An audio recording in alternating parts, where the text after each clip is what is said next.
guys, so I have one more worksheet to show you today, and then I'm going to show you our project and how to get started if you have the paper or if you have some type of paper. If not, we can find a way to get you some or wait until you get back. So the first thing we're going to do is this practice worksheet here, and it is on Canvas. So if you do have a printer, you can print it off, and it looks like this, like that. So here it is in real life, but our goal for this is to make it look like the paper is bending and folding. So the example, a completed example, would be like this guy here once it pops up, like this. So the way we're gonna do that on this sheet here is by drawing these lines to each point, sometimes bringing them closer together, sometimes separating them out. The first step on this though is to draw this line about halfway here. So at this halfway point, my line should switch direction.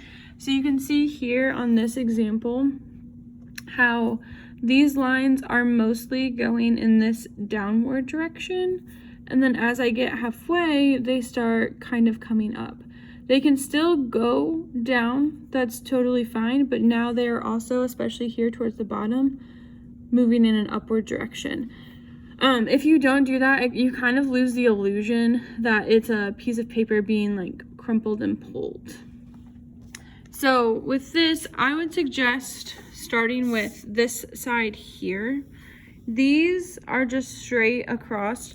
You don't need to use a ruler for it. It's a good exercise to work on just your hand coordination, trying to get a straight line. I like to hold my pencil back a little bit, so I'm on this line, if you guys can see, and just draw straight. It's just one simple movement. I don't want to like drag my hand because it can kind of go everywhere. If I have my hand set, then I can make a nice smooth line.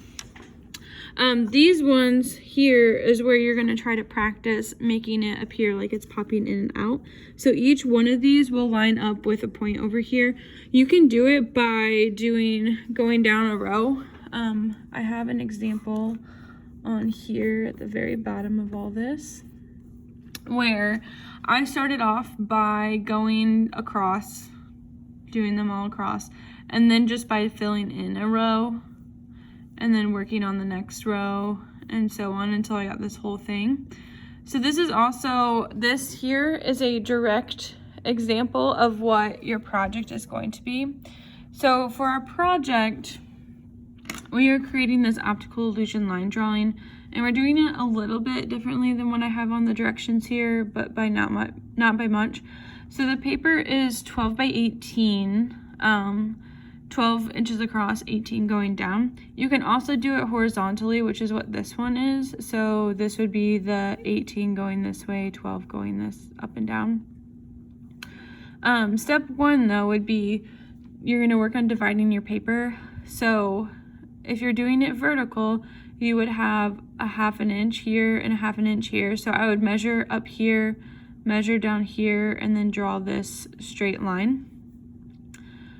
Do that on both sides. And then the next step, so on here I put 2, just what, 1/2 inches, is from the top and bottom, you're gonna measure 1 inch. So measure at one end and the other, and then draw your straight line across.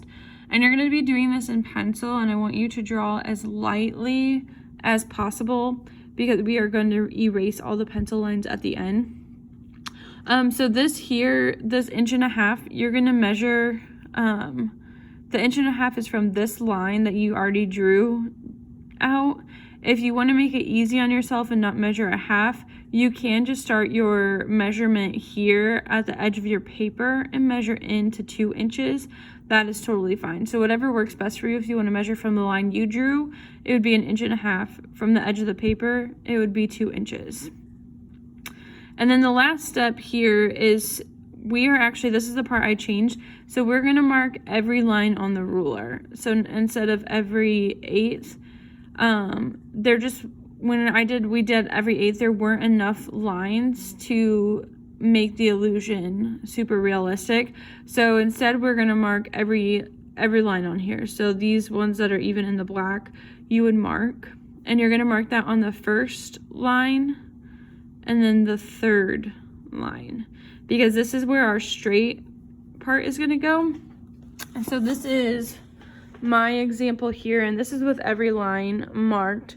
So this first line is where it's gonna go straight, which is what this marking is. Same with this third. That's the start of this line, so it would go across. And then once you have that, you're going to, in the middle here, put 5 to 6 lines going down. And you want them to be wavy or zigzag, but not super dramatic with it. If it's very super sharp angles and big sharp curves, it makes it very difficult to do your drawing. And again, these are in pencil. So once you have that done, then you would draw like your straight lines, because I think it's easier if you put your straight lines in first. And make sure you put that half mark. So you can see here, this is like my halfway point where I want to switch directions, and then you can fill it in however works best for you, if that's column by column or doing it all across. Again, if you guys have any questions, please let me know and I will be glad to help you. Hope you guys are doing well. Bye.